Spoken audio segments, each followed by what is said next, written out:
Queríamos agradecer entre Antonio y yo el haberse podido conectar y poder estar hoy compartiendo con Ricardo. Realmente para nosotros, Ricardo, tenerlo como parte del equipo en Avantiway, pues nos da un gran peso y nos da paz también al tener un profesional de este nivel. O sea, yo pudiera ponerles el currículum y yo creo que solo pude poner parte del currículum de Ricardo en la invitación al webinar porque es un currículum muy extenso. Y yo quisiera que Ricardo él mismo nos pudiera explicar un poco cuál ha sido tu trayectoria y cómo ha sido que has terminado tú por Avantiway a través de estos años. Y realmente nosotros, yo te lo digo sinceramente de corazón, que es una persona a quien yo la veo y me predica con el testimonio. O sea, yo la veo en la oficina a las 8 de la mañana trabajando como hormiga y se va hasta en la tarde y trabajando todo el día y en los momentos que uno necesita ayuda, una disponibilidad enorme. Entonces yo le digo a cualquier cliente que para mí me da una paz y tranquilidad tener a alguien dentro de mi equipo como Ricardo. Y ya el currículum, pues el que nos da un poquito una visión de su trayectoria y por qué también eso nos trae mucho peso detrás de nosotros como agentes de Avant. Bueno, muchas gracias, Gianfranco y Antonio, por la invitación. Siempre es un placer compartir con ustedes un par de reflexiones y conocimientos. Gracias por esa introducción tan bonita. No sé si me la merezco, pero yo he tenido, yo desde muy joven encontré mi vocación en el mundo y eso me ha ayudado mucho. Yo desde muy joven realicé de que mi vocación era servir a otras personas a través del emprendimiento. Yo he sido emprendedor toda mi vida, vengo de una familia emprendedora, por eso ha calzado también estos roles que tengo con Avanti y los fundadores de Avanti, dos emprendedores visionarios, y con el abogado Nelson Taracido, otro emprendedor, ¿verdad? Los cuatro nosotros hemos hecho un fenomenal equipo para seguir innovando y sirviendo, en este caso, pues a una comunidad amplia de profesionales de bienes raíces que están tratando por sí mismo ayudarle a sus clientes a lograr sus objetivos.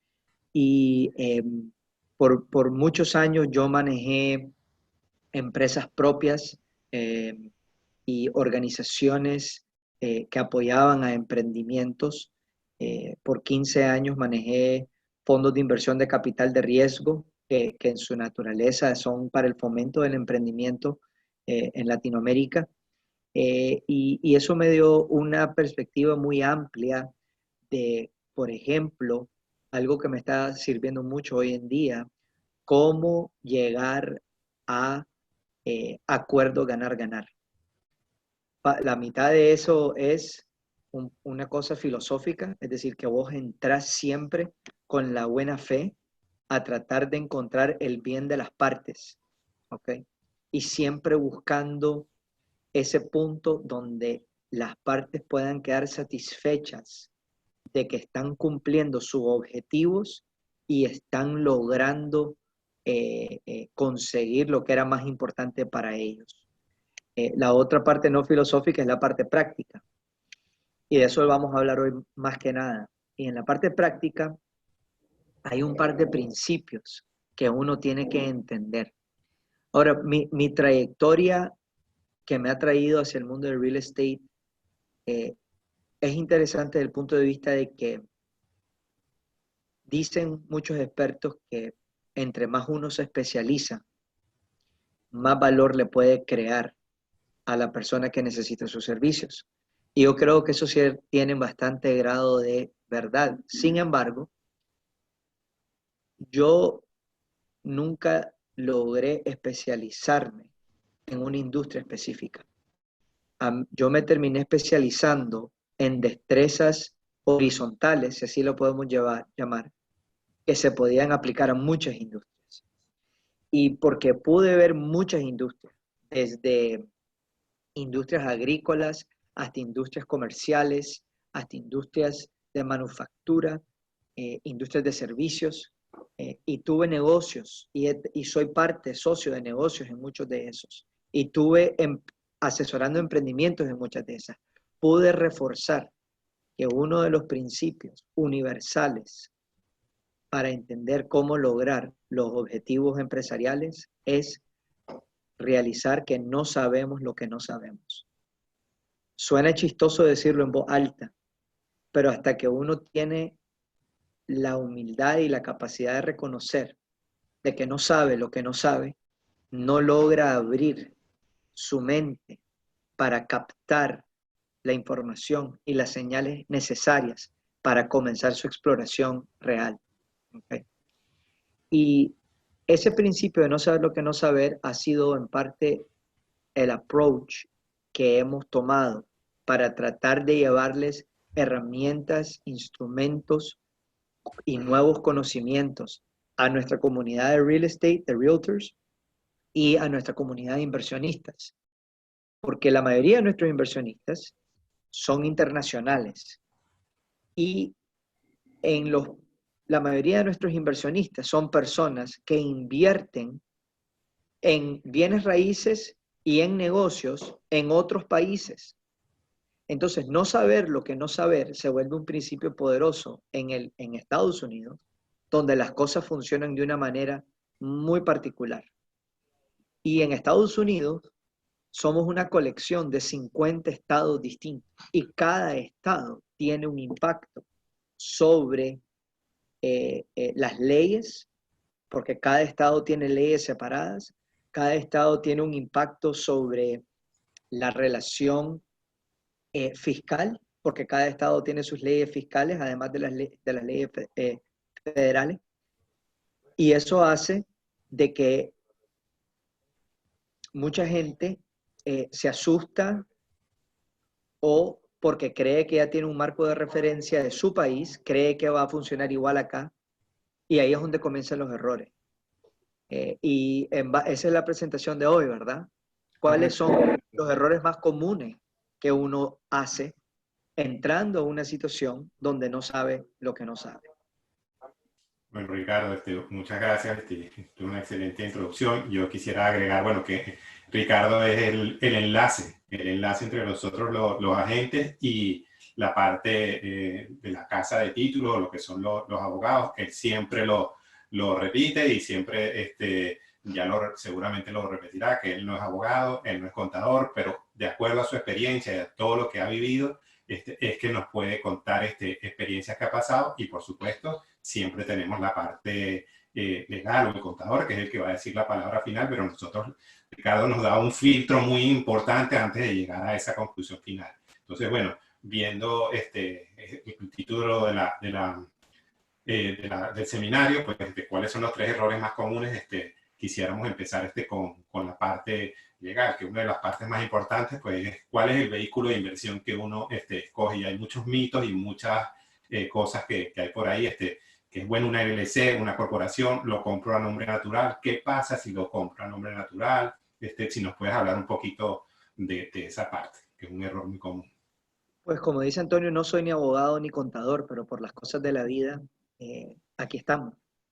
Entonces el objetivo no es darle un consejo legal o fiscal o contable como tal, sino abrirle los ojos a las preguntas que hay que hacer. Y el primer error más común que veo es la gente no entiende cómo estructurarse legalmente para hacer una inversión. Especialmente en aquellos casos donde el inversionista tiene la plata disponible para hacer una inversión rápida, ¿verdad? Y muchas veces porque vino de viaje, a veces hasta de vacación, encontró una propiedad que le encantó y quiere simplemente mandar una transferencia para ya comenzar la inversión. Porque esa es la parte emocionante de la inversión, ¿verdad? Es esa parte cuando ya ves que estás encaminado. Y estructuración de la parte legal es muy importante y el primer plano es muy fácil de entender. Una sociedad anónima, una sociedad de capital variable, como le llamen en Latinoamérica, una personería jurídica tiene su propio peso y su propia responsabilidad ante la ley. Si vos haces una inversión que alguien reclama que le causó algún daño, esa persona puede interponer un juicio, una demanda.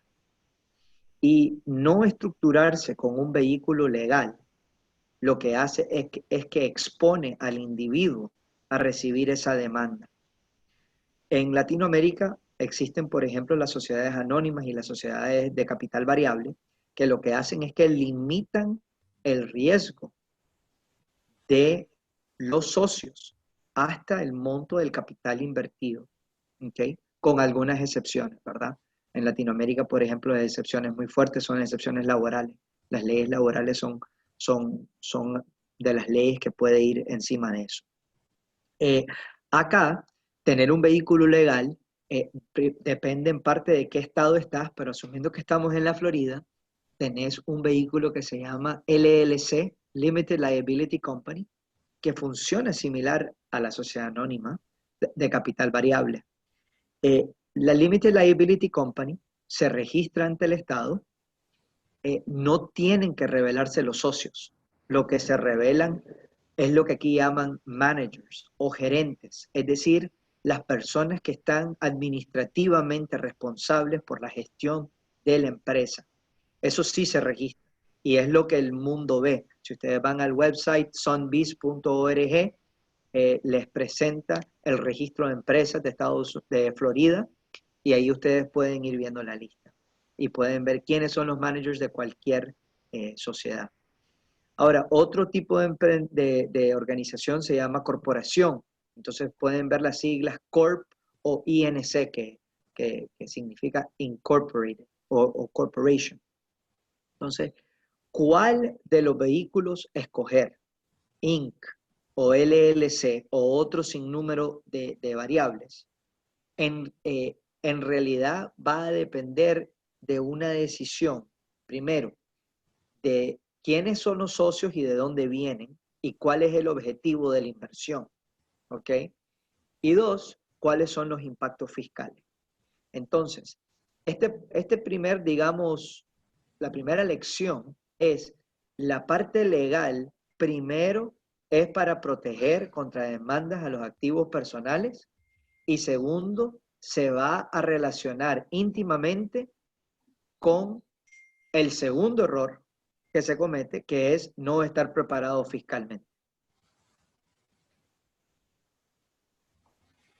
Sí, acá entra un poco un dilema que tienen varios, porque es un punto simpático, porque hay estructuras que protegen más, entre comillas, por así decirlo vulgarmente, fiscalmente, es decir, que les cobran menos impuestos, porque la gente siempre, de nuestros países, siempre lo ve de esa manera, de encontrar cómo poder reducir el tema fiscal. De todos los países. A nadie le gusta pagar impuestos. Eso es una también regla universal.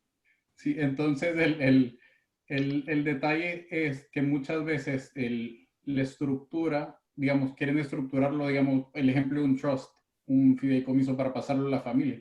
Entonces, eso es muy distinto y la realidad es que no vamos a encontrar una estructura perfecta, sino que todo va a depender de lo que tú decías, o sea, la finalidad del vehículo y realmente o sea, qué es lo que queremos hacer a través de él, o sea, si es... Cuando hablamos con clientes, la primera pregunta que yo siempre hago es ¿cuál es el objetivo de la inversión? Y algunos de ellos me dicen, pero bueno, es obvio, ¿no? Lo que quiero es invertir dinero para ganar dinero. Pero cuando comenzás a hablar empiezan a salir cosas como, bueno, es que en realidad lo que quiero es que mis hijos y mis nietos disfruten cuando no esté. No, es que en realidad estoy tratando de aprovechar un beneficio fiscal. No, es que en realidad voy a montar otros emprendimientos en Estados Unidos. Esas cosas, todas en combinación, son los que nos permiten entender cuál es el vehículo legal más óptimo. Ahora, la mayoría de la gente, cuando simplemente quiere tener un bien inmueble en Estados Unidos y ponerlo al alquiler, que es un caso base, la mayoría de la gente determina, después de hablar con los abogados y los contadores, que una LLC es un vehículo más que apropiado. La LLC es un vehículo fácil de formar, barato de constituir, barato de mantener y con una serie de requisitos relativamente fáciles para cumplir con ellos. ¿Ok? Las corporaciones tienen un poco más de papeleo y pueden ser un poco más costosas, pero no necesariamente la gente no las escoge porque son más complicadas, sino en varias situaciones a las corporaciones se les aplican distintas tasas impositivas. ¿Ok? Y esta parte también está relacionada con la parte contable. Las LLCs, de la manera que están creadas por ley, en general permiten que la imposición fiscal pase al individuo. El individuo, como una regla general, siempre va a tener menos impuestos, menos obligaciones fiscales que una figura jurídica. Pero la ley de la Florida tiene un twist, y es que si los socios quieren, la LLC puede ser tratada fiscalmente como una corporación. Entonces, la lección aprendida es que en conversación con el abogado y con el contador, van a ver la flexibilidad que ofrece la LLC y van a terminar decidiendo sobre el objetivo, si es LLC, si es corporación o si es otro. ¿Cuáles otros? Bueno, mencionaste fideicomisos como son trusts. Los trusts son unas figuras que tienen ciertos tratamientos fiscales preferenciales con un objetivo definido. Por ejemplo, yo compro una propiedad con el objetivo explícito de que los beneficios, las utilidades generadas sean para mis nietos y su educación universitaria. Entonces, esos objetivos se ponen en un documento del trust y bajo esa figura el trust adquiere la propiedad o dispone de ella. ¿Okay? Ahora, mucho de lo que hemos hablado tiene que ver con el segundo punto principal, el segundo gran error, que es la parte fiscal, ¿verdad? A veces, si un marciano nos estuviera viendo desde el espacio, diría que estamos obsesionados con la parte fiscal y no entiende por qué, si los impuestos son feos y son aburridos, ¿verdad? Perdonen a los contadores, ¿verdad? Que están en la charla. Estamos obsesionados con la parte fiscal porque en Estados Unidos la parte fiscal es extremadamente delicada, importante, compleja. Primero, tenés que pensar de 3 niveles.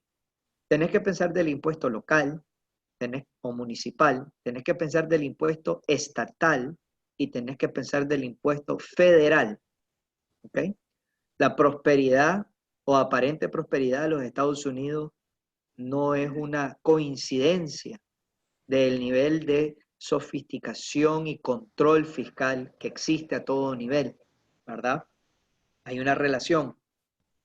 Entonces, sin ninguna duda, una lección aprendida es que cuando estás hablando de una inversión inmobiliaria o de una empresa en Estados Unidos, es absolutamente necesario tener un buen contador, un aliado contable de que te pueda acompañar en las decisiones y te pueda anticipar los posibles impactos en los 3 niveles.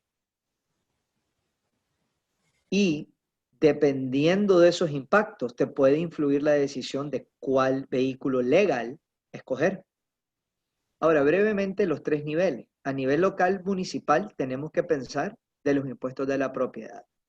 Los impuestos de la propiedad son determinados a nivel municipal en base a una combinación de lo que es el presupuesto municipal y lo que el municipio necesita para poder operar y darle servicios a los ciudadanos, y un valor, llamémosle catastral, un valor, el avalúo público, ¿ok? Del catastro, que se hace todos los años el 1 de enero. Entonces, todos los años se tienen que pagar esos impuestos municipales, ¿ok? Y la responsabilidad del pago es ya sea sobre la empresa, sobre el vehículo legal, ¿verdad? Y los socios detrás de esa empresa. si la inversión inmobiliaria tiene un crédito hipotecario o algún tipo de crédito que se obtuvo para adquirir el bien, usualmente el banco al quien se le debe juega un papel importante en el pago de los impuestos. Lo que tienden a hacer los bancos es que ellos te cobran el proporcional mensual del impuesto que se debe al final del año y ellos lo van guardando en una cuenta. Y cuando sale la factura de impuesto de propiedad municipal, ellos pagan el impuesto en tu nombre. ¿Por qué hace eso el banco? El banco no se puede arriesgar de que a vos se te olvide, digamos, hablemos de buena fe, se te olvida pagar tu impuesto.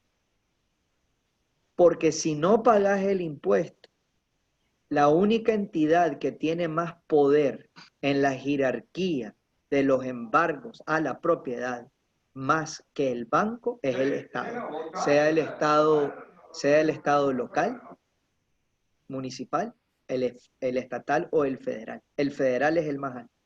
Si no pagas tus impuestos de propiedad, vas a poder tener un embargo sobre la propiedad. El segundo nivel es estatal. Cada estado tiene su código fiscal. Uno de los grandes beneficios de la Florida es que no hay impuestos a la renta estatal, como hay, por ejemplo, en un estado como Nueva York o California, que tienen impuestos a la renta estatal. La Florida se financia primordialmente con dos tipos de impuestos. El impuesto a la venta sobre bienes. Entonces, si vas a las tiendas y compras un producto, te cobran un impuesto a la venta, que es el 7,5%. Pero la otra forma que se financia el Estado son con los impuestos a las transferencias de propiedades.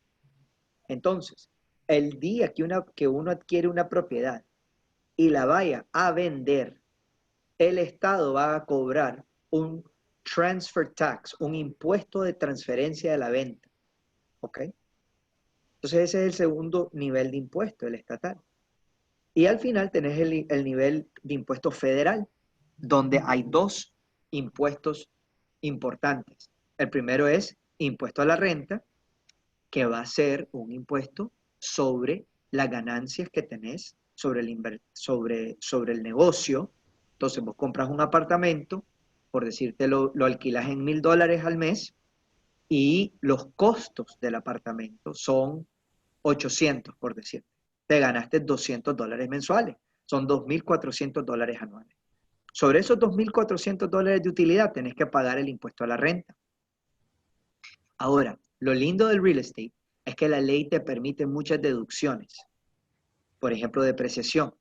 Entonces, en los primeros años de la inversión, el impuesto a la renta tiende a ser muy bajo. ¿Okay? Por eso es como un vehículo de protección esa inversión.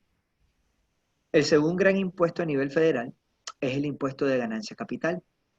El impuesto de ganancia capital he encontrado en mis años de negocios internacionales que es un impuesto bastante universal. La gran mayoría de los países en el mundo tienen un impuesto de ganancia capital, que es simple y sencillamente el impuesto que hay que pagar sobre la diferencia entre el costo de adquisición de un bien que produjo la ganancia y el costo de venta. Si vos adquirís un apartamento o un inmueble en 100,000 y lo vendés en 250,000, ganaste 150,000. Esa fue la ganancia de capital. Y sobre esa ganancia de capital hay un impuesto. Entonces, como pueden ver, es muy importante estructurarse o entender bien el panorama fiscal, porque va a haber una serie de impuestos que hay que hacerle frente y no tenerlo bien planteado pudiera traerles problemas, sea de flujo de caja, donde tal vez no estaban preparados para hacerle frente a un impuesto, o les puede traer algún pasivo legal mayor. Es muy común escuchar de extranjeros que invierten en propiedades, por ejemplo, a nivel individual, que colectan rentas y nunca las declaran. ¿Okay? Se puede escuchar de cuentos en la calle, por así decirlo, donde nada ha pasado. Nadie los ha llamado, no han recibido carta, nadie sabe. Y eso es verdad. Es posible que no hayas recibido nunca algún cobro fiscal, pero digamos pues que no es la mejor forma de hacerlo. La obligación de uno pues es estar bien estructurado con todos los de la ley, de una forma transparente, porque todos aquellos que están en ese limbo, el día que vayan a vender, ahí es donde empiezan muchos de los temas de cosas que se fueron dejando, se fueron pasando y puede afectar seriamente el prospecto de venta. Si querés esa segunda parte, pues la dejamos ahí para escuchar de ustedes, los ponentes, y después entramos al tercero y lo abrimos a la audiencia. Pues realmente lo que platicabas, que la mayoría de personas ha tenido la experiencia de invertir y sobre la marcha se va dando tropiezos. Y quizá cuando ya quieren vender es que se van dando los sustos de que de repente les van a retener cierta cantidad de dinero que no sabían, o en dado caso, digamos, tristemente hay casos en que el propietario muere y eso también tiene otras implicaciones.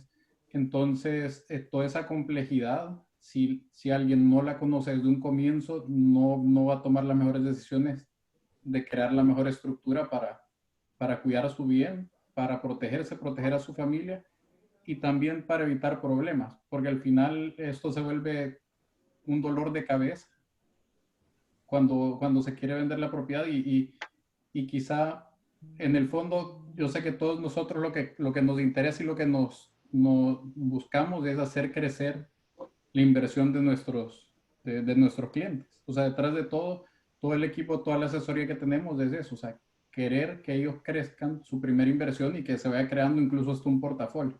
O sea, esa es nuestra meta, por así decirlo, que el cliente esté contento y que sea una relación a largo plazo. Exactamente, y vos identificaste, diste Una cosa antes, perdón, si quieren ir haciendo alguna pregunta, la pueden ir haciendo en el chat, que ahora cuando terminemos la parte de los 3 errores más comunes, pues entraremos a una sesión de preguntas y respuestas, y donde hay casos a lo mejor más particulares, pues lo podemos cubrir ahí. Un poco enlazando lo que dijo Gianfranco y que tú nombraste también al principio, mucho de la idea, bueno, cuál es el objetivo, y una vez es el objetivo, pues dejarle un legado a la familia. Y a veces, si no se estructura bien, viene otro de los errores más comunes, que es el error sucesoral. Entonces, donde uno cree dejar un legado y resulta que si no se estructuró bien, más bien lo que le puede dejar es una deuda. Si nos puedes comentar un poquito ese error tan común sucesoral. Exactamente, y vamos a ver, ¿por qué la gente invierte? La gente invierte para crecer su patrimonio. Y en Latinoamérica me he dado cuenta de que este tema del patrimonio familiar para muchas familias no es un tema que nos gusta hablar. Hay patriarcas, hay matriarcas de la familia, hay un nivel de riqueza que se va creando, todo el mundo está feliz y contento hasta el día que alguien fallece, ¿verdad? Con o sin testamentos. El tema de la herencia familiar y el patrimonio es un tema que muchas familias dejan a veces hasta que es muy tarde. Y la razón que este es el tercer gran error de hacer inversiones en Estados Unidos cuando sos extranjero es porque, tristemente, aunque suena como un chiste cruel, pero no es un chiste, morirse en Estados Unidos es muy caro. Es que en Estados Unidos hay un impuesto muy sui generis, que es el impuesto a la herencia. Cuando vos te morís y tenés activos que vas a heredar, el Estado te cobra un impuesto sobre el valor de esos activos. Para las personas estadounidenses, es decir, las personas pagadoras de impuestos americanas, el gobierno de Estados Unidos les permite heredar activos con una base muy grande. Hoy en día un americano puede heredar los primeros 10 millones de dólares de sus activos antes de que tenga que pagar impuestos. No es cualquiera que tiene 10 millones de dólares de activos, y si estás casado son 20 millones. Ese número cambió hace unos años, donde el presidente Trump hizo una reforma fiscal. Antes era 5 millones por persona, ahora son 10 millones por persona. Pero no todo el mundo tiene 20 millones de dólares como pareja para heredar. Pero para los extranjeros, esa excepción son 60 mil dólares por persona. Entonces, veamos el escenario donde viene una matriarca, ¿verdad? Ha trabajado duro su negocio en un país latinoamericano, con todo el riesgo del mundo y todo el esfuerzo, y dice que quiere comprar un apartamento en la playa para que sus nietos y sus hijos disfruten, para que cuando vienen a Miami, pues les encanta ir a la playa. Entonces la matriarca viene con los nietos, pasan súper feliz y de repente fallece. Dejó un testimonio que dice que todos sus hijos a por igual van a tener derecho de esa propiedad en la playa. ¿Qué pasa? Ese apartamento tiene un valor de mercado de, digamos, 360 mil dólares. Le llega una carta a los herederos al apartamento, que tal vez van 2 veces al año, entonces van a recibir la carta 6 meses después, que dice que por el fallecimiento hay que pagar un impuesto de la herencia. Este apartamento cuesta 360, la excepción es de 60, entonces el impuesto se cobra sobre un valor de 300. ¿Cuánto es el impuesto? El impuesto de la herencia puede llegar hasta el 50%. Estás hablando de una imposición fiscal de 150 mil dólares. Cuando uno de los hijos llega y encuentra la carta, lo primero que hace es que llama a sus hermanos y le dice: muchachos, me vino esta carta, tenemos que pagar 150 mil dólares, yo no tengo el dinero. Dice la hermana: pues yo tampoco. Y por ahí hay una hermana que se casó bien y tiene un marido con plata y dice: ah, pues yo no voy a pagar por ustedes. Entonces empieza una discusión familiar, incómoda y nerviosa, porque debe 150 mil dólares de impuestos. Si se resuelve rápido entre los hermanos, ¿qué creen ustedes que van a hacer? Van a vender la propiedad, la tienen que liquidar. Entonces la matriarca, que lo único que quería era dejarle esto a las generaciones futuras, se terminó haciendo lo opuesto. Se vendió y quedaron con mucho menos de la inversión inicial porque tuvieron el impuesto. Entonces, esta discusión de patrimonio familiar, obviamente es una discusión muy familiar, valga la redundancia, muy personal, muy difícil, pero es una de que hay que estar claro si sus clientes tienen una visión sobre esto. Es más fácil cuando hay un patriarca, una matriarca que tienen el control de su dinero y no ha pasado el control a las próximas generaciones, que te puedan dar una visión de lo que quieren. Y si te dan una visión, los podamos ir asesorando de vuelta con el contador y el abogado, donde se pueden explorar un trust o se pueden explorar entidades legales fuera de Estados Unidos. Pueden ser en British Virgin Islands, en Cayman Islands, en Aruba, en Panamá, en otros lugares. Y por ahí se hace la inversión, donde esos vehículos offshore son los socios de la LLC o la compañía en Estados Unidos. Porque si el individuo extranjero es el dueño y fallece, todavía le toca el impuesto. Es decir, la LLC o la corporación no te van a proteger de ese impuesto hereditario. ¿Cuál es la otra cara de la moneda? Bueno, tener un vehículo posiblemente offshore es mucho más costoso. Montar un vehículo offshore te puede costar $2,000, $3,000, $4,000 y el mantenimiento anual son $1,000, $1,500 anuales. Entonces, ¿qué otras opciones tenemos? Bueno, tenemos las opciones de los fideicomisos y tenemos la opción de usar, por ejemplo, seguros de vida temporal, donde el seguro de vida temporal es mucho más barato y se puede usar con el objetivo de cubrir un eventual impuesto de herencia.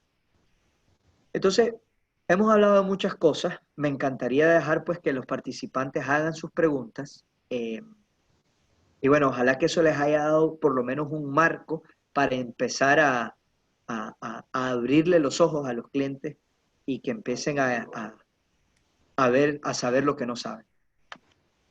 Acá hemos visto la dinámica puede ser de dos maneras. Para el que se sienta cómodo hablando, le podemos dar acceso al micrófono y que levante la mano.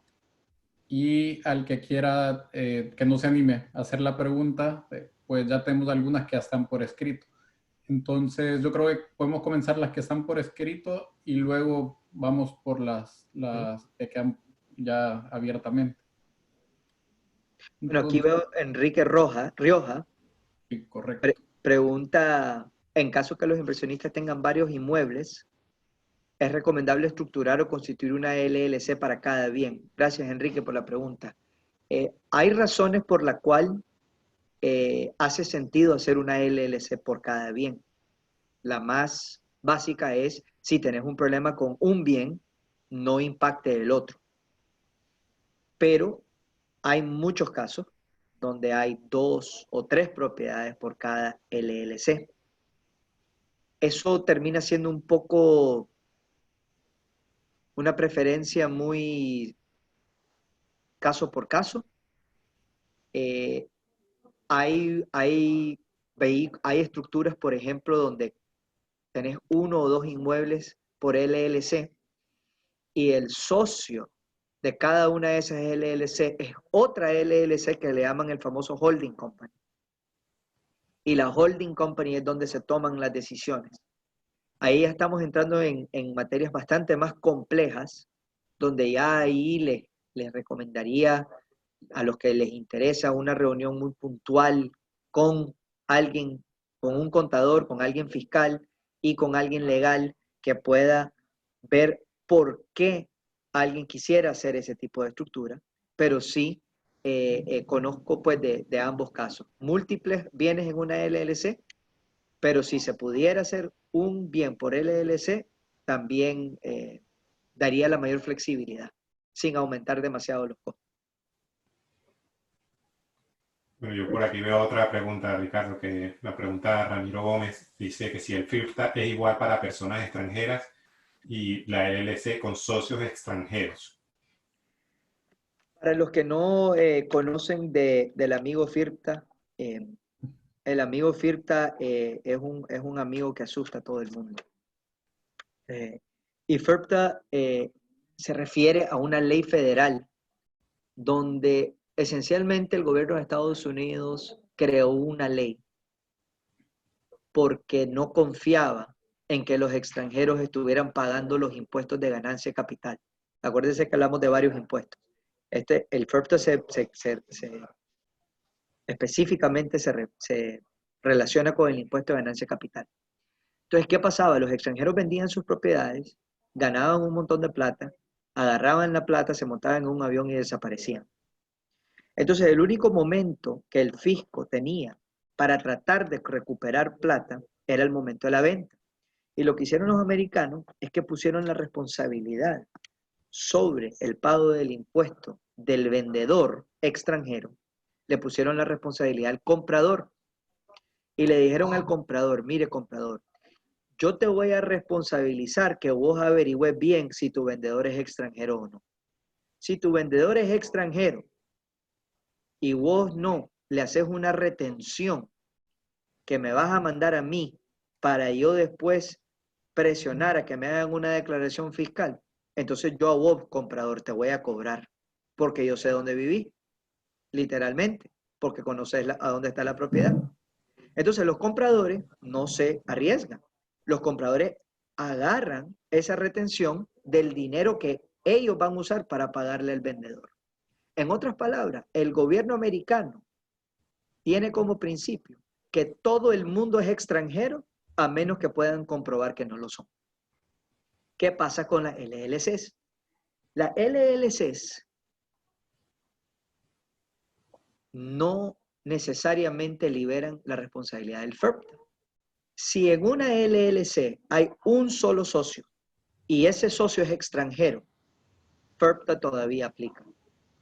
Si hay múltiples socios en la LLC, aunque uno o varios sean extranjeros, la retención fiscal al momento de la venta no se hace.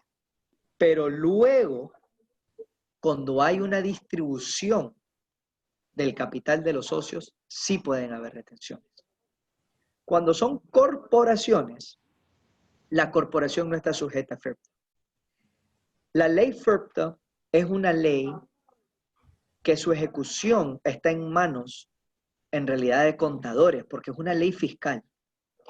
Y mi experiencia es que no todos los contadores tienen experiencia con la aplicación de FIRPTA. Y los errores en las declaraciones de FIRPTA resultan ser muy costosos y recuperar el dinero se vuelve muy difícil. Lo bueno de FIRPTA es que la ley es muy clara. Si se siguen los pasos de la ley, los clientes no deberían de tener ningún problema en recuperar dinero que se les retenga si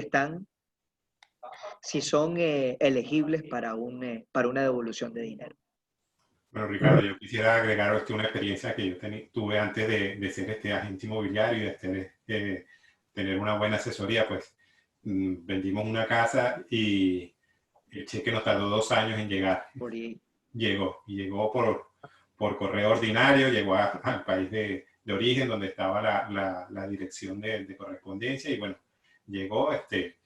Después tuve otro caso también que haciéndolo ya con un contador, como dices tú, y sabiendo todas las reglas, pues en 12 semanas pues llegó ese cheque. Entonces, bueno, siempre que uno pueda como estar bien asesorado, pues no hay que tenerle miedo, sino simplemente hay que seguir los pasos, como dices tú, y eso al final va a llegar.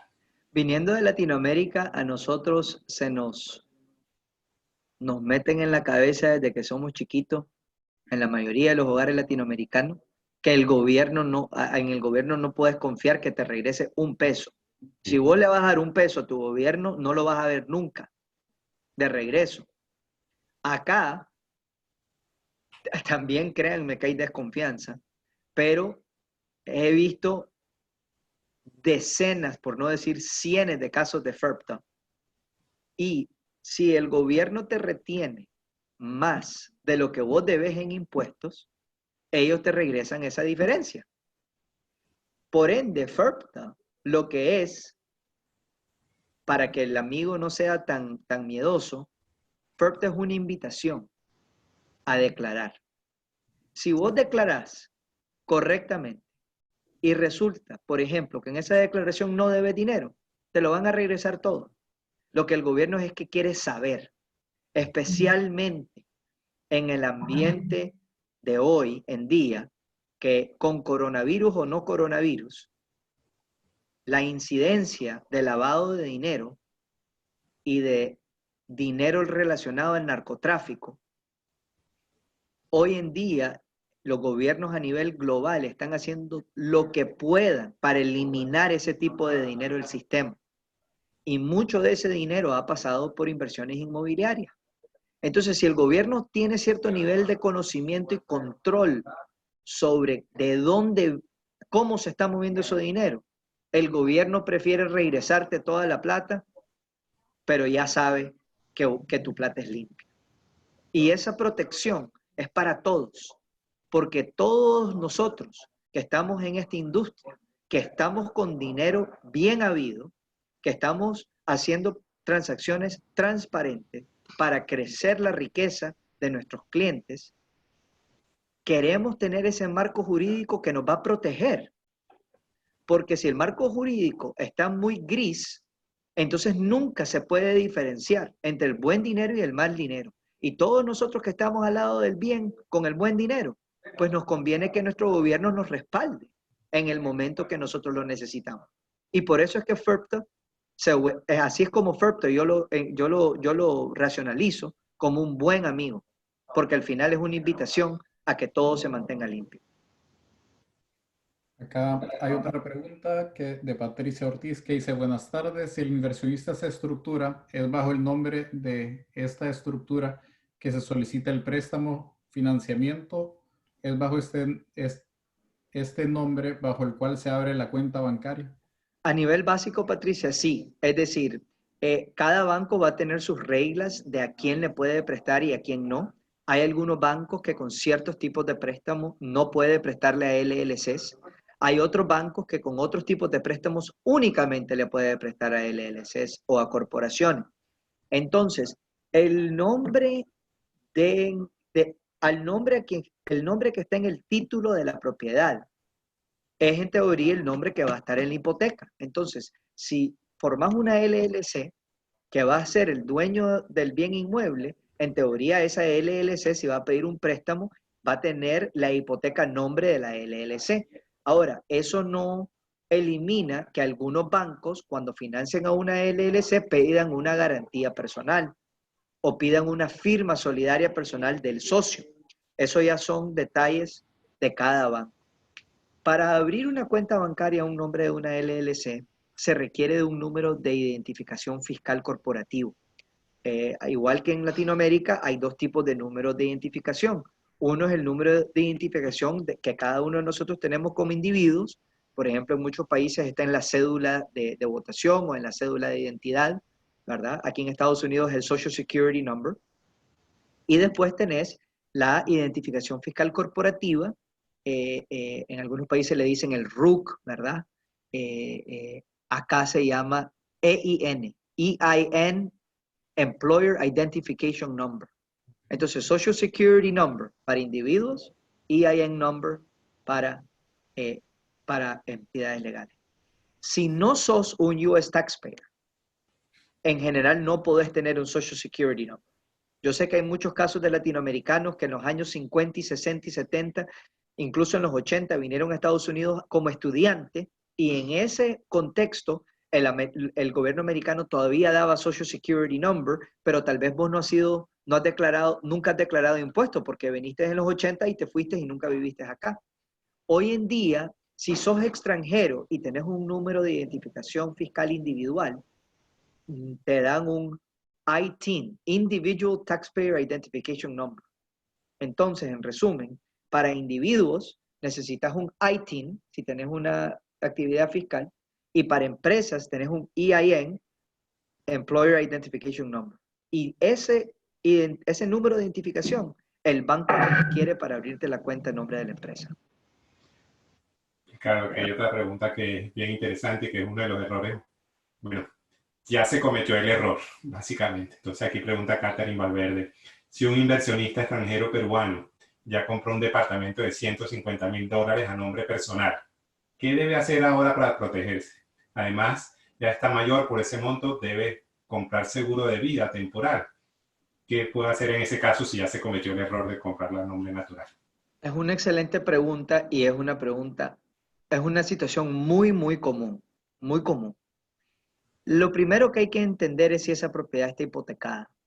Cuando uno tiene una hipoteca, las reglas de la hipoteca dicen que cualquier transferencia del título puede acelerar los pagos de la hipoteca hasta el punto que la hipoteca se tiene que pagar completamente. Si no está hipotecada, entonces sí hay flexibilidad para hacer una transferencia con la firma del dueño. Sin embargo, hay que entender, y esto es un punto de mucha incomodidad para mucha gente, que una transferencia puede traer con ella la necesidad de una retención fiscal de FERPTA. Y una transferencia puede hacer de que el Estado cobre impuestos de transfer taxes. Entonces, si se quisiera hacer una transferencia de un individuo a una entidad legal, se tiene que entender el estatus hipotecario y se tiene que entender quiénes serán los nuevos socios de la entidad legal. En general, si los socios de la entidad legal son exactamente los mismos tenedores del título actual, en teoría no aplicaría ni FERPTA ni el transfer tax.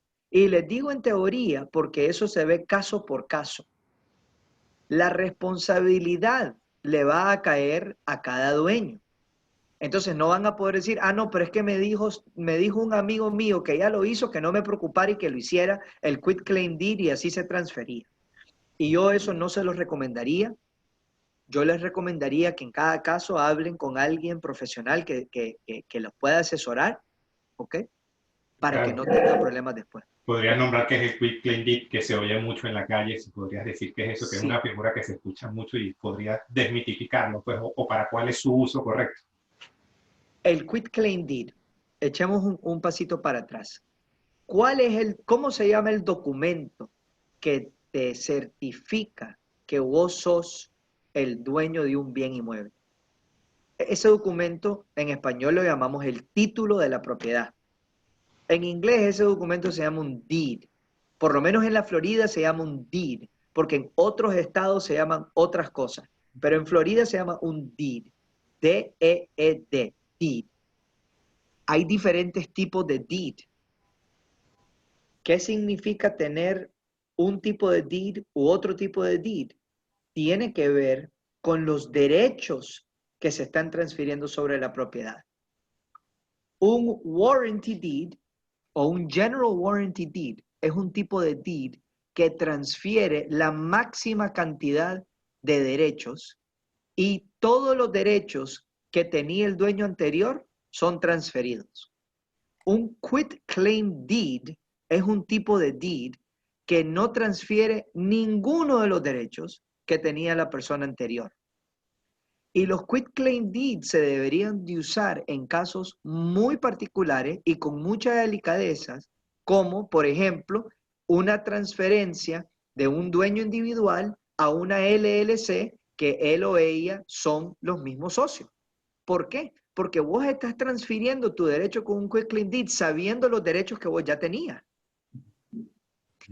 Hay un componente del seguro de título, que es parte de mi función y de la manera que yo les puedo servir a ustedes y a sus clientes, es siendo el agente de título con el abogado Nelson Taracido. Nosotros emitimos la póliza de seguro de título.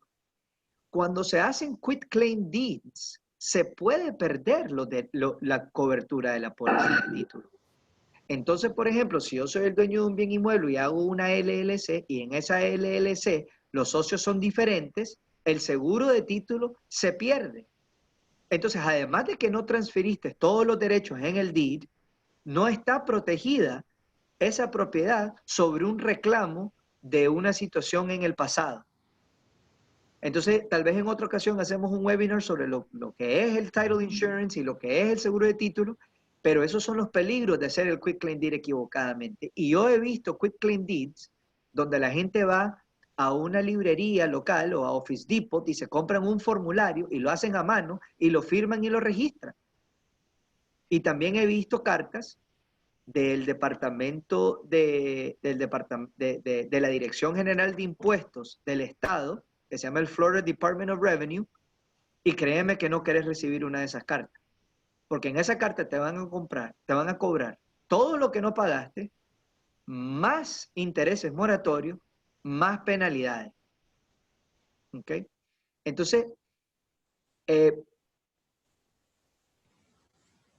hay mucho mito en la calle sobre el quick claim deed, y yo les digo que el quick claim deed lo tienen que ver con mucha delicadeza, pero si se hace bien, sí se puede hacer.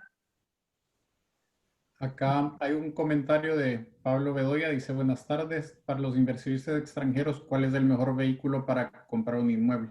Si quieres, yo se lo puedo responder bien gráficamente. Es igual que si tú te preguntas, si yo necesito un traje, ¿qué haces tú? O sea, un traje a la medida.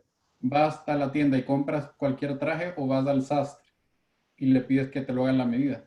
Entonces, para mí es una forma gráfica de poderte explicar que de esta forma es como se tiene que tratar todo este proceso, o sea, ir y ser sincero como que si fueras también a un doctor, o sea, decirle lo que yo quiero y lo que necesito y todo, es todo eso, o sea, el fin último de esta inversión es este. ¿Para qué? Para que realmente te aconsejen lo que es lo más recomendable para tu caso personal. Entonces, como lo comenté anteriormente, no es que haya una fórmula perfecta, todo va a depender de cada caso y hay unas cosas que van a ser más atractivas en uno que en otro, pero a la larga tiene que ser, se tienen que hacer las cosas dentro de lo que se pueda, lo mejor posible para la finalidad que se tiene al final. No creo que haya una respuesta correcta.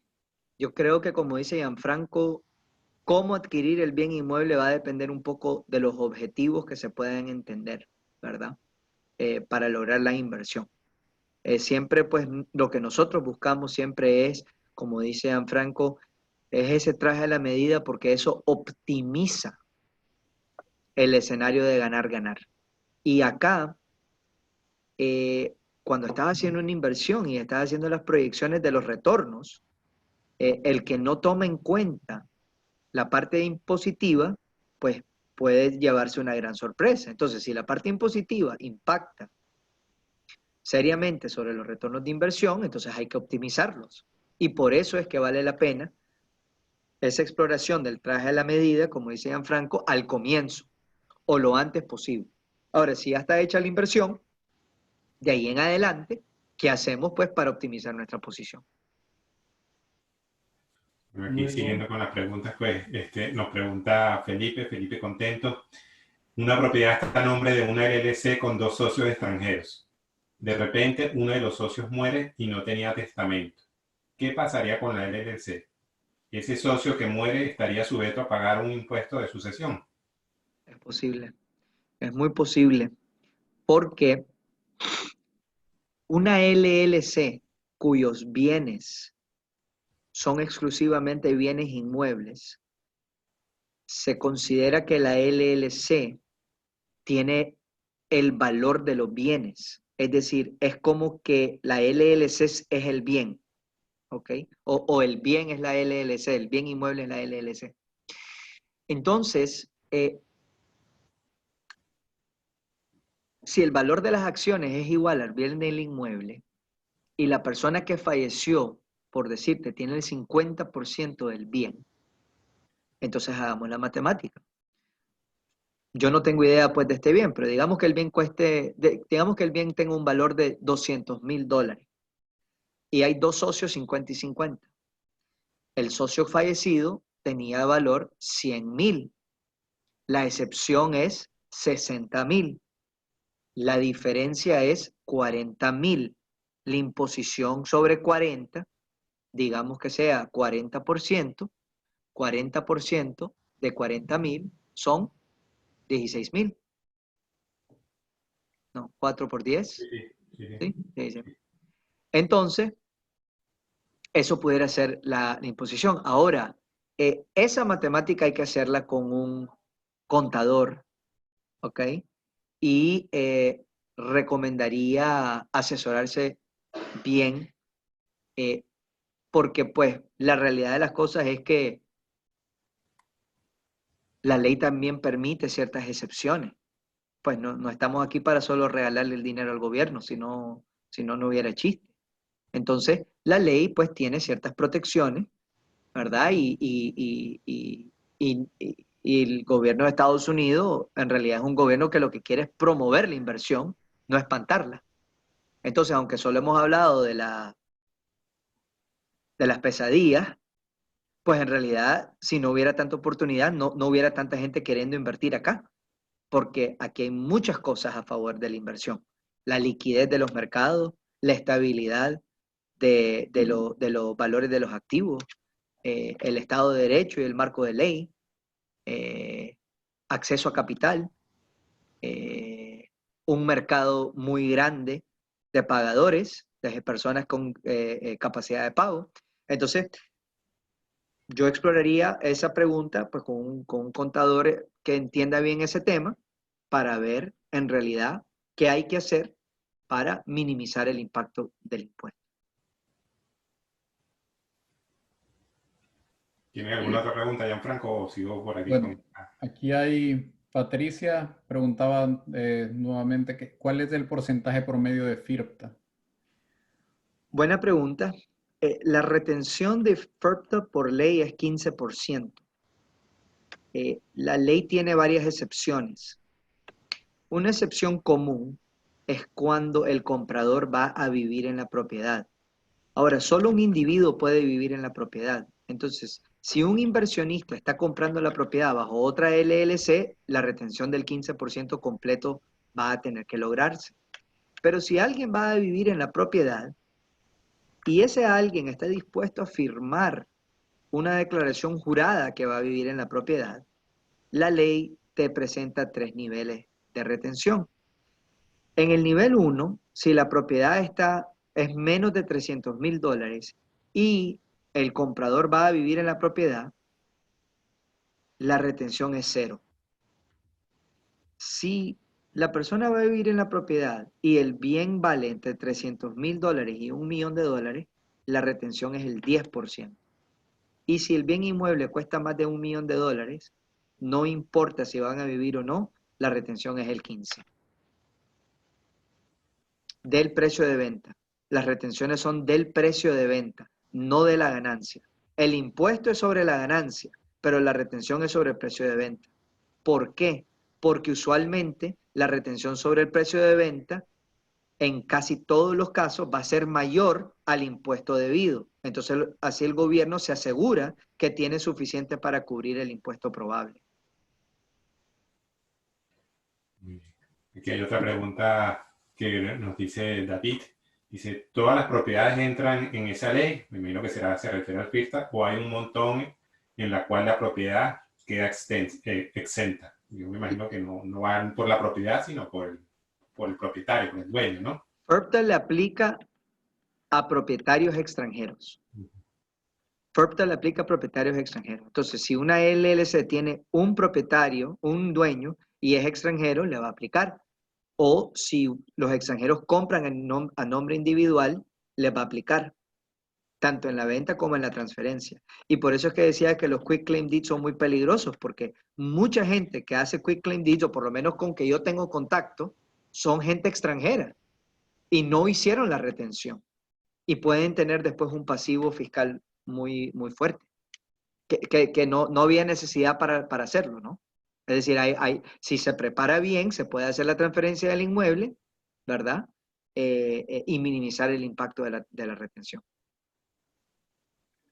Ok, acá hay una pregunta de Miriam. Dice, ¿hay algún inconveniente en formar una LLC integrada por una persona con el número de seguro social y otra con ITIN? Ningún inconveniente.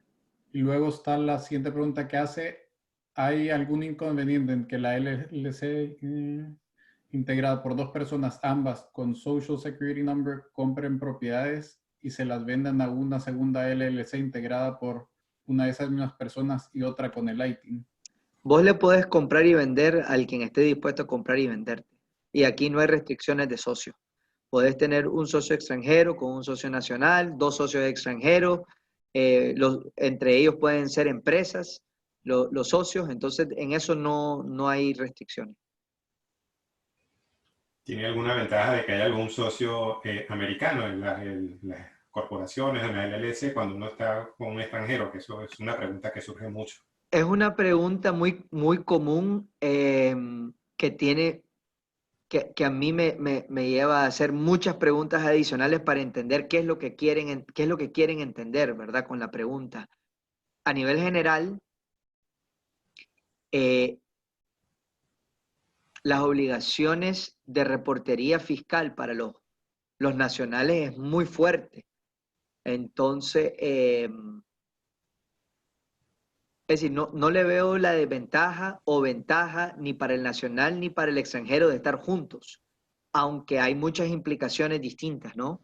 Por ejemplo, veo mucho el caso de familias donde está, por ejemplo, los padres y los hijos, y uno de los hijos tal vez se casó y se volvió americano. Entonces ahora a la hora de venderlos, les va a afectar de una forma diferente. Y la respuesta es sí. Si son, por ejemplo, mamá, papá y 3 hijos, y uno de esos hijos es americano, y venden la propiedad, primero vas a pasar por el nivel de impuestos de la empresa. Pero si le queda un dinero a los socios y se divide en 5 partes, el marco fiscal no le va a aplicar esa distribución igual al americano que le va a hacer a los otros. Entonces, he visto muchas situaciones donde vienen en un escenario como ese y dicen, bueno, le vamos a pasar todas nuestras acciones a nuestra hija que es americana, porque entonces así va a ser más fácil evitar el FIRPTA y vamos a pagar menos. Y en realidad, a la persona que primero que se preste a eso y segundo, le va a tener una imposición fiscal importante en sus impuestos personales, si sos americano. Entonces, ahí no solo hay que consultar con el contador de la empresa, pero hay que consultar con el contador que te prepara tu declaración de impuestos anual personal, ¿verdad?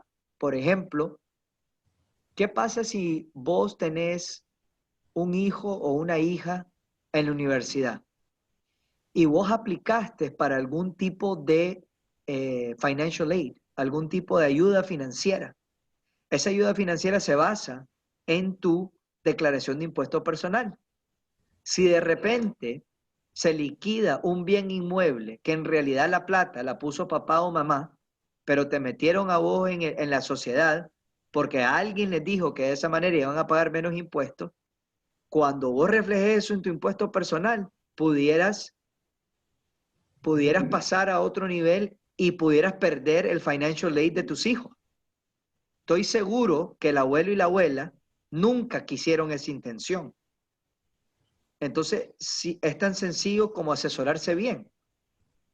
Es tan sencillo como hacer la pregunta antes de hacer eso, porque después es muy difícil deshacerlo.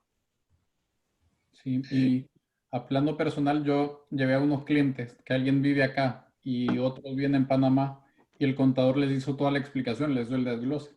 Entonces eso ayuda muchísimo. ¿Por qué? Porque al no tener el conocimiento uno no sabe por dónde guiar a la persona y el contador, si realmente es un contador bueno, va a hacerlo de una forma tan gráfica que la persona va a poder evaluar y decir, ok, me conviene o no me conviene al final, porque el contador ni nadie al final toma la decisión.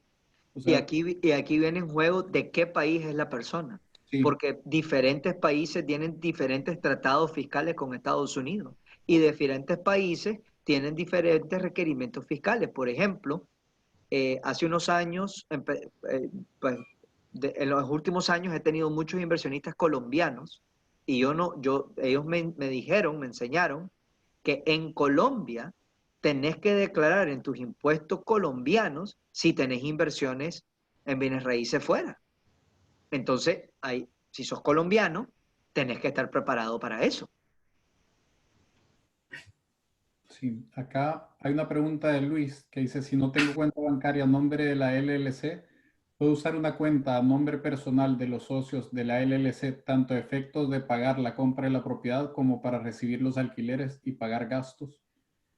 Para la compra usual, especialmente si la compra no es financiada, si no hay una hipoteca, de dónde proceden los fondos para la compra usualmente no es un problema. Recibir rentas a nombre de un individuo cuando el quien tiene el título es una LLC, no lo recomiendo. El problema va a ser a la hora de la venta. El closing agent solo puede sacar un cheque o hacer una transferencia a nombre del quien tiene el título.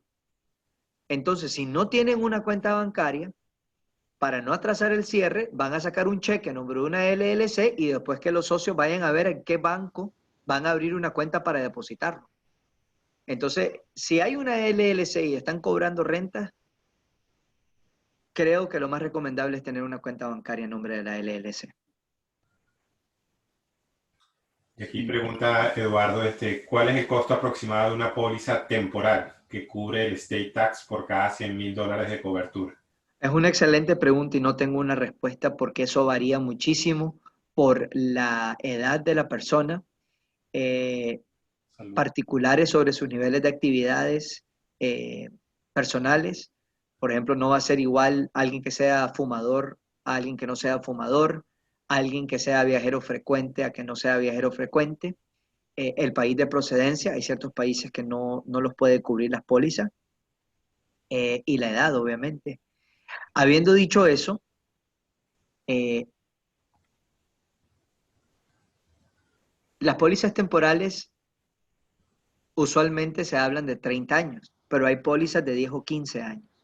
Entonces, aunque sea cara, probablemente va a ser más barato que tener que pagar impuestos de la herencia. Entonces, en promedio, una propiedad de inversión tiene una vida de 4 a 7 años. En 4 o 7 años, la mayoría de las inversiones inmuebles se liquidan y se mueve la plata a otra inversión, a otro inmueble, usualmente. Entonces, no necesitas una póliza de 30, puede ser una póliza de 10. Entonces, con mucho gusto me pueden contactar. Nosotros tenemos un aliado que hace explícitamente este tipo de póliza y yo los refiero. Voy a poner mi correo aquí en el chat, ¿verdad? Te voy a poner el de AvantiWay y el de título por el momento, ¿verdad? Y me pueden escribir allí, y si quieren el contactos de contadores o contactos de las personas pues que hacen estas pólizas, con mucho gusto. Y yo creo que cada cliente pues tiene que tener una conversación individual. Hay mucha información sensitiva en esas conversaciones, y no necesariamente nosotros como agentes de bienes raíces o closing agents tenemos que estar en medio de esa conversación. Un poco con esa respuesta, Ricardo, que hay una de las preguntas que dice que si nosotros damos asesoría tributaria o asesoría legal, si pudieran acudir a nosotros para hacer esa asesoría. Sí, Nosotros,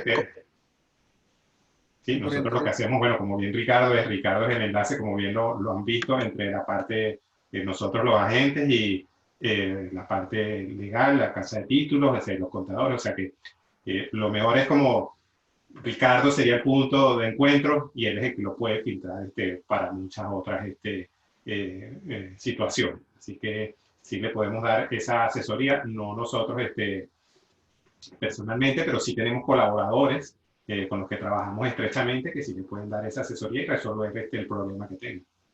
Y para los que se nos unen de otros países, porque estoy viendo el tiempo y yo sé que estamos cortos, pero para los que se nos unen de otros países, uno de las primeras sorpresas, si no tienen mucha experiencia de hacer negocio aquí en Estados Unidos, es que a diferencia de Latinoamérica, acá los profesionales se mantienen dentro de su rango de conocimiento de una forma muy concreta.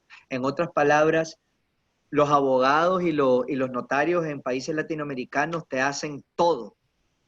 Acá el abogado te da su perspectiva, el contador te da todo el mundo te da un pedacito del rompecabezas. Gente como Gianfranco y Antonio y mi persona, que venimos con esa experiencia internacional, lo que tratamos de hacer somos como los armadores de rompecabezas y tratamos de construir esos puentes de enlace para que el cliente tenga toda la visión y tampoco se nos frustre, porque el cliente va donde un contador y quiere una respuesta legal y le dice, contadora, no, es que yo esa no te la puedo dar porque no soy abogado. Y al abogado le preguntas una pregunta contable y te dice, no puedo dártela porque no soy contador. Entonces dice el cliente, ¿y con quién estoy hablando si no saben nada? ¿Verdad? Y eso más bien es un problema de experiencia cultural más que desconocimiento de los profesionales. Entonces nosotros, y es creo una de las grandes ventajas de AvantiWay, somos como una plataforma.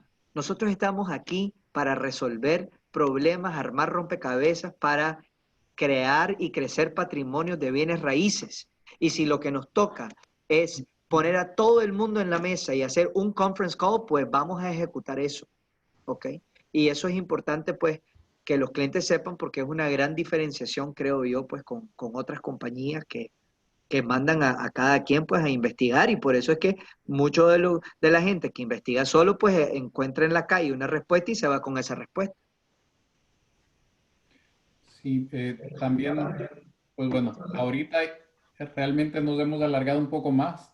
Nos han quedado muchísimas preguntas que realmente quisiéramos responder y personalmente no es algo que a mí me gusta como decir que no vamos a poder llegar a todo. Realmente es una plática que se ha vuelto tan interesante que hay preguntas bien puntuales, como que si se les puede recomendar un contador, si se les puede recomendar alguien en concreto, con muchísimo gusto les vamos a compartir esa información.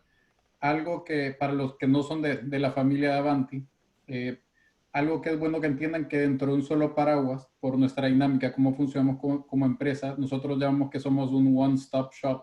O sea, para nosotros lo importante es que seamos como un punto donde hay una persona, se le ayude en todo el tema de la estructuración, en el tema de encontrar las mejores oportunidades de acuerdo a la estrategia, porque hasta en ese punto, en el punto inmobiliario, no es comprar por comprar, es entender qué es lo que la persona quiere y la finalidad. Entonces, para nosotros es importante siempre comprender la finalidad de esa inversión. ¿Para qué? Para poder ofrecer lo mejor dentro del paquete. Y al final, si alguien necesita la administración, pues bueno, es parte de todo el paraguas que estamos ahí, que está el equipo de los contadores, los abogados, el agente inmobiliario, la empresa del manejo de propiedades, que para mí decir manejo de propiedades a portfolio es reducirlo, porque a la larga los que han visto la plataforma pueden ver que se crea un asset manager, o sea, uno puede realmente al ver los números aconsejar hacer movimientos de la inversión, que eso empoderan al inversionista detrás de todo. Entonces, para mí es importante poder compartir esto porque muchas veces no se logra ver desde solo una fracción, entender todo el paraguas que abarca y nosotros ya nos tomamos el tiempo de filtrar, o sea, quiénes realmente son los que te van a ayudar para dar esos pasos y realmente todos estamos conectados unos con otros. Entonces, Ricardo realmente es una maravilla porque él a todos, yo no sé, tiene una habilidad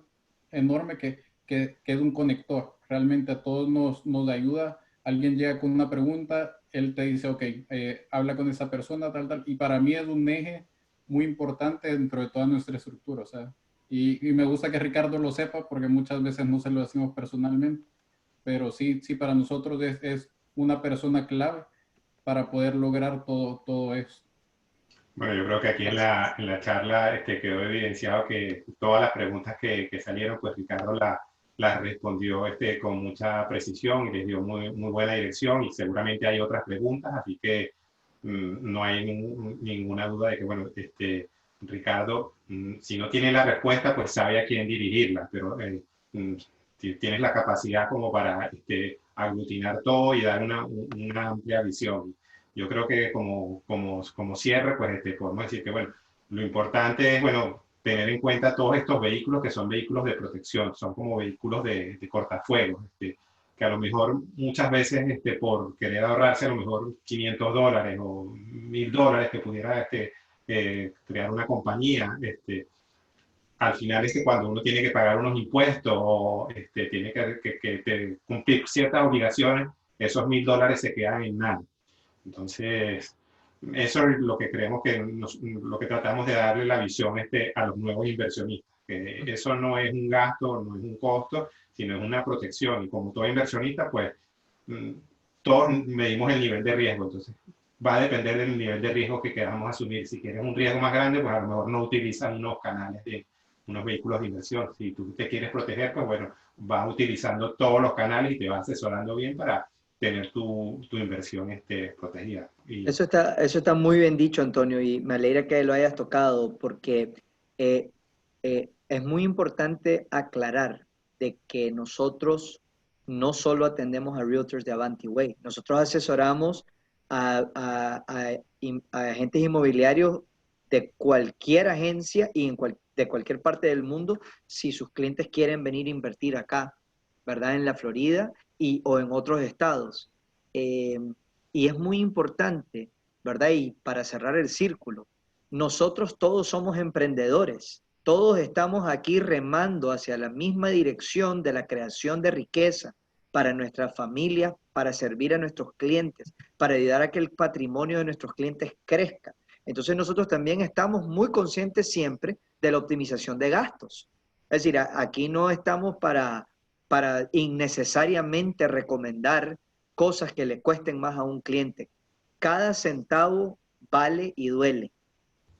Pero es importante saber que a veces, por tratar de ahorrarse $300, uno toma una decisión hoy que en el futuro le va a costar $3000 o $30,000. Y esos $300 cuando se analizan como una parte del retorno de inversión, no tienen ningún impacto, pero $30,000 sí. Entonces estamos aquí pues para darle con cariño, con profesionalismo y como colaboradores de la solución del rompecabezas, darle lo mejor de nosotros mismos para que sea el negocio ganar-ganar. Por último, a todos los que han atendido a la charla, a través de los correos electrónicos o del WhatsApp, como hayan llegado a la charla, pues les estaremos pasando en breve la repetición de la charla por si la quieren compartir, si la quieren revisar nuevamente, porque ha sido una cuestión muy extensa. Si hay algún detalle que quieren repetir, pues lo pueden volver a ver, y por supuesto tienen nuestros contactos para tener algunas consultas más detalladas o personalizadas. Con todo gusto, pues cada uno de nosotros los podemos ayudar. Les agradezco Pues, muchísimo la invitación, Antonio y Gianfranco, y a toda la audiencia por tomar su tiempo tan precioso para acompañarnos. Muchas gracias. no, mil gracias, Antonio y Ricardo, Igualmente. por dedicar este tiempo y pues bueno, que siga mejor todo y pues a seguir trabajando. Un Bueno, abrazo. buenas tardes. Hasta luego. Adiós. Bye, bye.